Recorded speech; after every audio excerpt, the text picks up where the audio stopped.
Hi, I'm Dr. Bertice Berry, and I want to tell you a story. I am studying to become a deacon in the Episcopal Church. Now, deacon in the Episcopal Church is very different than a deacon in the Baptist or Methodist Church. It's very, very different. It's the school part is like a 2-year process. Prior to the 2-year process of studying, you have a year process of getting through committees to determine whether or not you should be allowed to study. So there are background checks and psychiatric evaluations. And there's so many things in this process. And I absolutely love it because it says that before people are unleashed to do what it is that they are called to do, there has to be some requirements, some teaching, some training, some learning, some,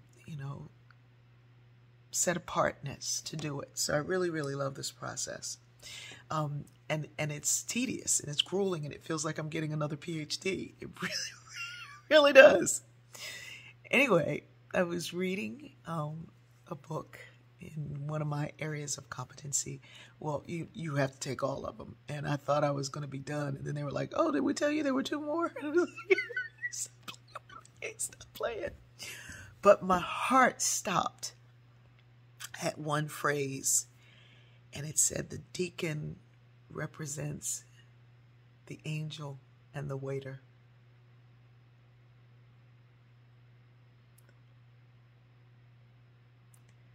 The role of the deacon goes back to the 1st century, and to represent a waiter and an angel.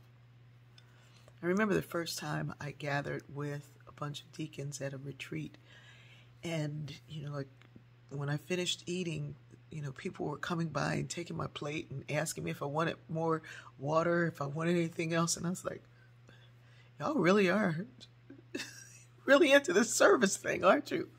And they were like, what? Huh?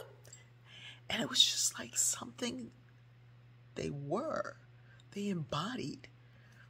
You never, when you're in the presence of other deacons in our diocese, you never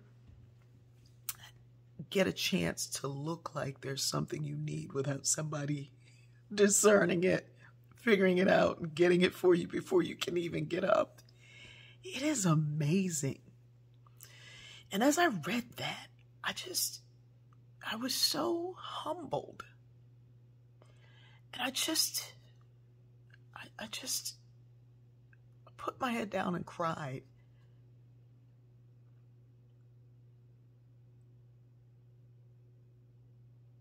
To be so privileged to walk into this knowing,